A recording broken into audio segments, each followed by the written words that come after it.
पहला क्वेश्चन है इसे कौन सा कॉमन साइन है जो जो दिखाता है कि एसी को मेंटेनेंस की जरूरत हो। सबसे पहले कि जब भी आप एसी को ऑन करते हैं तो उसमें से स्मेल आने लगी ऐसी टाइप की स्मेल आएगा। और दूसरा एक होता है कि जब भी आप चालू करेंगे एसी अजीब सी आवाजें आएगी उसमें से। कंप्रेसर आउटडोर भी ज्यादा मतलब तेज चलेगा। और पानी का रिसाव उसमें आने लगता है यूनिट के अंदर, इसी यूनिट के अंदर पानी मतलब निकालने लगेगा। ये साइंस है आगे। ये साइन है तो हमें मतलब तुरंत हमें एक्ट करना चाहिए। हाँ, तो क्या करना चाहिए, मतलब कस्टमर को ध्यान देना चाहिए साइन को देख के कि हाँ एसी को सर्विस की जरूरत है, रिपेयर की जरूरत है, जो कुछ भी है। एसी को कितनी बार सर्विस करानी चाहिए ताकि बेस्ट परफॉर्मेंस मिल सके। अगर 24 घंटे में आप इसी को लगातार 24 घंटे यूज करते हैं, चलाते हैं, तो सीजन में कम से कम 3 बार कराना ही कराना चाहिए। अगर आप रेगुलर यूज नहीं करते हैं, कभी कभी यूज करते हैं, तो 2 बार, मतलब 2 बार करा लेंगे तब भी चलेगा इसी आपको। जैसे अभी गर्मी आ रही है तो हमें जैसे गर्मी जैसे आएगी तो उससे पहले करा लेना चाहिए। देखिए होता है कि गर्मी के पहले भी करा लेंगे। जैसे मार्च अप्रैल का सीजन होता है, उस टाइम अप्रैल में तो गर्मी चालू हो जाता है, उस टाइम भी करवा लेंगे। और फिर ऑफ सीजन में भी करवाना चाहिए आपको, बंद करने से पहले। इससे हमारा जो एसी का जो लॉन्ग लास्टिंग सही रहेगा।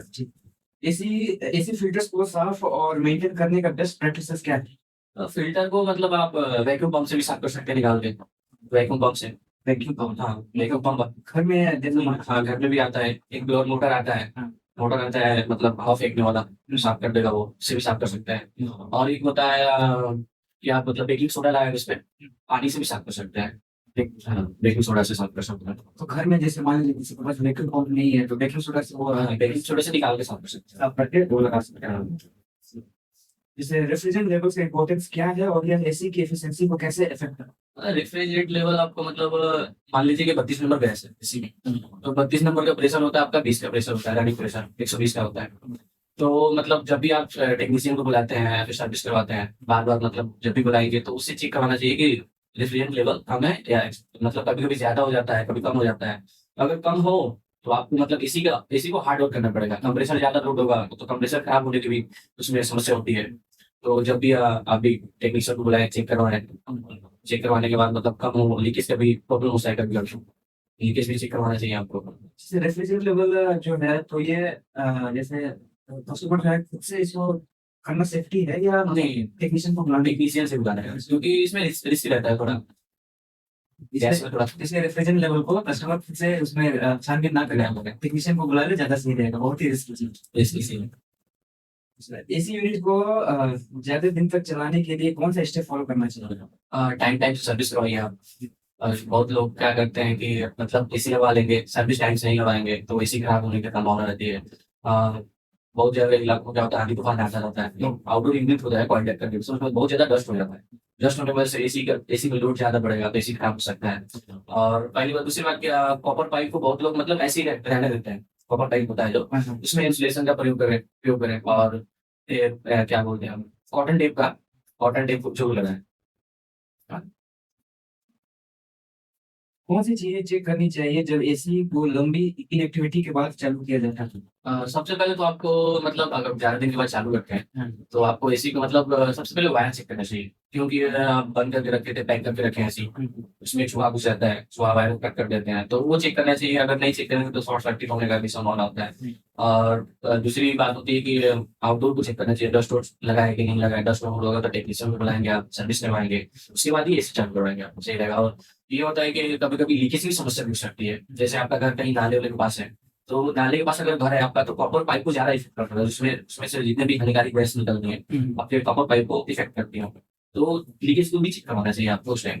कुछ लोग मुझसे ऐसे पूछ रहे थे कि जो एसी का आउटडोर यूनिट है वहां करते होते हैं क्या उस पर जैसे धूप धूप लगने पे और गर्म से एसी स्टॉप हो जाता है। अगर आपको लगता है कि ऐसा होता है तो मतलब एक छज्जा बनवा सकते हैं, छज्जा मतलब उसको छांव में भी रख सकते हैं, उससे उससे कोई ज्यादा इफेक्ट नहीं होता है। इंडोर अगर आपका मतलब घर घर के सामने जंगला में कांच का लगा रखे हैं तो ये कुछ ट्राई करना चाहिए आपको कि घर में रोशनी आए, धूप की रोशनी आए। अगर धूप की रोशनी आएगी तो मतलब आपको एसी को थोड़ा ज्यादा वर्क करना पड़ेगा, कंप्रेसर पे ज्यादा लोड होगा, बार बार रूम गर्म होगा, बार बार काम करना पड़ेगा एसी को, इसीलिए थोड़ा कवर कर देना चाहिए।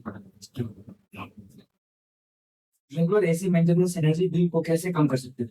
हाँ, रेगुलर मेंटेन मतलब आपको वीक में फिल्टर को 2 हफ्ते में एक बार तो साफ करना ही चाहिए फिल्टर को आपको।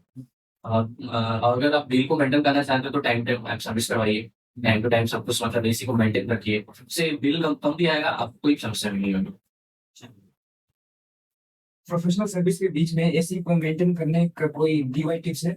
हाँ, डीवाई से आपका मतलब कि जब भी आप सर्विस करवाते हैं टेक्नीशियन से, तो बहुत लोग क्या होते हैं कि मतलब रूम गंदा ना हो, तो रूम गंदा ना हो तो बोलते हैं टेक्नीशियन से ड्राई ब्रश से साफ करने के लिए, फिल्टर इंडोर।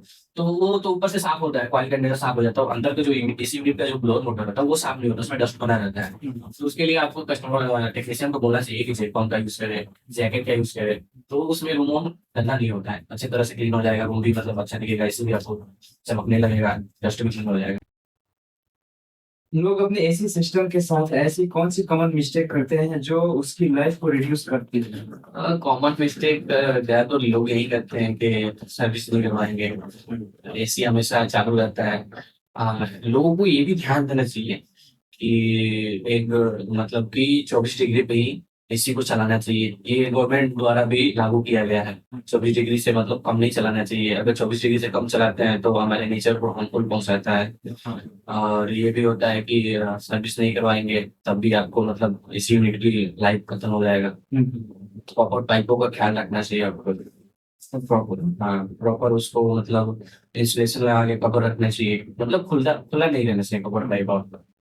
घर के लिए सही साइज का एसी कैसे चूज करें ताकि मैक्सिमम एफिशिएंसी मिले? ये तो रूम के ऊपर होता है, जैसे मान लीजिए कि रूम जैसा बड़ा, जितना बड़ा रूम होगा उतना बड़ा आपको एसी लगवाना पड़ेगा। छोटा रूम है तो 1 टन का भी चल जाएगा, थोड़ा बड़ा है तो 1.5 टन का। छोटा रूम मतलब कि 10 बाय 10 या जैसे 12? 10-12 जो भी मतलब 1 टन का चल जाएगा। ये जितना भी बड़ा रूम है इसमें 1.5 टन का लगा हुआ है, 1.5 टन का लगा हुआ है, इसके हिसाब से मतलब आप इसमें 1 टन भी लगवा सकते हैं तब भी आपको सही रहेगा, 1.5 टन का भी लगवा सकते हैं, कोई इसमें नहीं है। वो तो रूम के ऊपर डिपेंड करता है। और जैसे कुछ कुछ और है, जैसे मान लीजिए स्पेशली ग्रामीण क्षेत्रों में लोग स्टेबलाइजर नहीं लगाते, बल्कि डायरेक्ट लगाते हैं, तो इससे एसी में क्या दिक्कतें आ सकती हैं? आपको पता है जैसे कि ग्रामीण क्षेत्र में जो है पावर जो है एक कांस्टेंट नहीं रहता, हमेशा अप डाउन होता रहता है, तो उससे बचने के लिए हमें क्या करना चाहिए? तो इससे बचने के लिए मतलब आपको स्टेबलाइजर का उपयोग करना ही चाहिए आपको, अगर नहीं करेंगे तो फिर आपको कभी कभी लाइट गाँव ग्रामीण क्षेत्रों में कभी ज्यादा आती है कभी कम आती है, कम आएगी तो इससे आपका चली रहेगी, ज्यादा आएगा तो फिर समस्या आ सकती है, इसी में हो सकता है, सर्टी हो सकता है। तो स्टेबलाइजर के साथ साथ आप एमसीबी का उपयोग करेंगे, अगर स्टेबलाइजर नहीं लगेगा तो एमसीबी का जरूर उपयोग ट्राई करें। एमसी। हाँ, एमसीबी जरूर ट्राई करें। चलिए, बहुत बहुत बहुत धन्यवाद। ये सब अच्छे